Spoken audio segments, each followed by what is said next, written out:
Hello student, today we start class 12 physics chapter 1 electric charge and fields. Electrostatics is the study of charge at rest. जब charge rest पर रहेगा तो जो हम study करेंगे उसे हम बोलेंगे electrostatics. When charge is motion then जो हम स्टडी करेंगे उसे हम बोलेंगे इलेक्ट्रोडायनेमिक्स या फिर current electricity. First heading electric charge. Charge is an intrinsic property. Intrinsic means basic property of matter. Matter की basic property आप जानते हैं, mass and charge. Mass हम इसको 11th क्लास में स्टडी कर चुके हैं.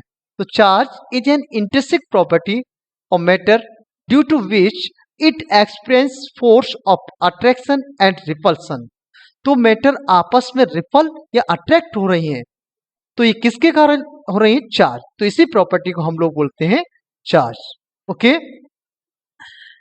स्मॉलेस्ट चार्ज जो होता है वो इक्वल टू होता है 1 इलेक्ट्रॉन. तो स्मॉलेस्ट चार्ज किसके इक्वल होता है? 1 इलेक्ट्रॉन. तो charge on 1 electron is 1.6 10 power -19 coulomb. Okay, next unit of charges.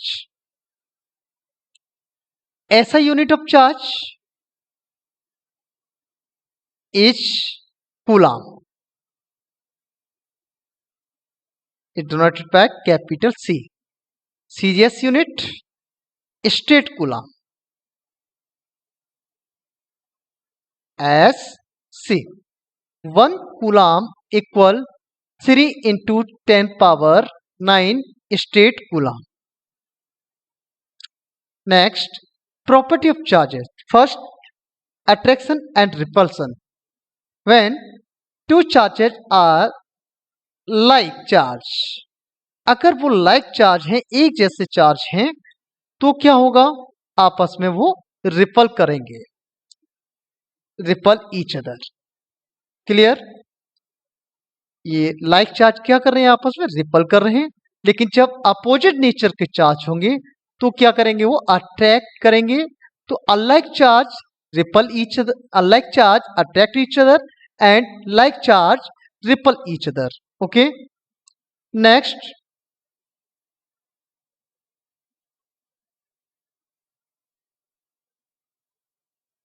Additive nature of charge. Charge का जो नेचर होता है वो एडिटिव होता है. जैसे ये कोई बॉडी है तो इस पर total charge suppose +2 coulomb and -5 coulomb +8 coulomb. तो हम टोटल चार्ज फाइंड करेंगे. अगर इस पर मैटर पर चार्ज पूछा जाएगा तो हम अलग अलग नहीं बताएंगे, बल्कि हम क्या बताएंगे? टोटल चार्ज बताएंगे. तो नेट चार्ज क्या होगा इस पर? तो +2 कूलम -5 कूलम +8 कूलम. तो नेट चार्ज आपका क्या आया? +5 कूलम. क्लियर? तो इसी नेचर को हम क्या बोलते हैं? इस प्रॉपर्टी को एडिटिव प्रॉपर्टी बोलते हैं. Next, quantization of charge. देखिए, स्मॉलेस्ट चार्ज होता है वो क्या होता है? 1 इलेक्ट्रॉन के इक्वल होता है. तो अगर दो बॉडी है आपस में हम उसे रब कर रहे हैं तो एक बॉडी क्या करेगी? इलेक्ट्रॉन को ट्रांसफर करेगी दूसरे को. तो जो बॉडी गेन करेगी इलेक्ट्रॉन तो उस पर चार्ज कैसा आएगा? नेगेटिव. और जो डोनेट करेगी उस पर कैसा आएगा? Positive charge. तो यहाँ पर क्या हो रहा है? ट्रांसफर हो रहा है, वो इलेक्ट्रॉन का ट्रांसफर हो रहा है. 1 इलेक्ट्रॉन 2 इलेक्ट्रॉन. तो स्मॉलेस्ट जो ट्रांसफर हो सकता है चार्ज वो क्या होता है? उसी को हम बोलते हैं 1 इलेक्ट्रॉन. ठीक है, तो स्मॉलेस्ट चार्ज जो इक्वल होता है वो किसके? 1 इलेक्ट्रॉन. तो इसलिए क्वांटाइजेशन ऑफ चार्ज क्या होगा? Charge on a body is the integral multiple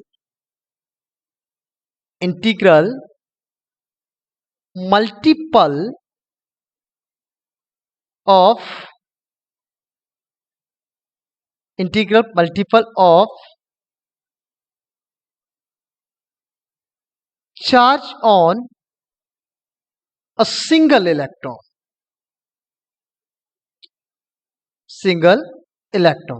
अगर कोई बॉडी है उससे जो इलेक्ट्रॉन ट्रांसफर हुए 2, तो 2 इलेक्ट्रॉन चार्ज, 3 इलेक्ट्रॉन तो 3 इलेक्ट्रॉन, 5 तो 5 इलेक्ट्रॉन चार्ज. तो क्यू क्या होगा? अगर कोई बॉडी है उससे इलेक्ट्रॉन ट्रांसफर हुए सपोज n, तो चार्ज कितना हुआ? Ne. अगर 1 इलेक्ट्रॉन तो 1e 2e 3e। तो वेयर e क्या है यहाँ पर? Charge of electron 1.6 10 power -19 coulomb and n 1 2 3 number of electron. Clear? Next, charge is conserve. Charge हमेशा क्या होता है? कंजर्व होता है। Charge is neither created nor destroy. Charge कैसा है? कंजर्व होता है। ठीक है, अगर जैसे ये कोई बॉडी है, अगर इस पर हमने देखा +2 कूलम एंड -5 कूलम +4 कूलम, तो देखो नेट चार्ज कितना है इस पर। नेट चार्ज अगर आप बताएंगे तो क्या होगा? 6 -5 +1 कूलम। नेट चार्ज इतना है। अब इस बॉडी पर पता नहीं, हमें मालूम नहीं है, तो अब हमने क्या किया, ये देखो, अगर यहां पर किसी ने कहा -3 कूलम और ये +2 कूलम, तो यहां पर उसने पूछा इस पर चार्ज कितना होगा, तो चार्ज तो उतना ही रहना है, +1 कूलम। ठीक है, तो लेकिन अब यहाँ आप देख रहे हैं -3 +2, तो कितना आ रहा है? -1 आ रहा है। तो +1 कब आ सकता है? जब हम इस पर +2 कूलम करें। अब देखिए इस पर नेट चार्ज कितना आ गया? +1 कूलम। तो चार्ज हमेशा कैसा रहता है? कंजर्व रहता है। ठीक है, charge is neither created nor destroy. ठीक है, next, charge is an invariant. Charge जो वैल्यू है, उसकी न्यूमेरिकल वैल्यू है, कभी चेंज नहीं होती। चार्ज की वैल्यू कभी भी चेंज नहीं होगी विद स्पीड। लेकिन मास क्या होता है आपने पता है? ठीक है, तो मास क्या होता है? चेंज होता है। चार्ज हमेशा क्या रहेगा? फिक्स रहेगा, कांस्टेंट रहेगा, इस पर ये चेंज नहीं होगा विद स्पीड। ठीक है, charge can not change with speed, but mass क्या होता है? चेंज होता है। आपने 11th क्लास के अंदर पढ़ा है, m0 upon 1 -b square upon c square. Clear? ये क्या है? Rest mass of the matter, ये आपका moving mass of the matter.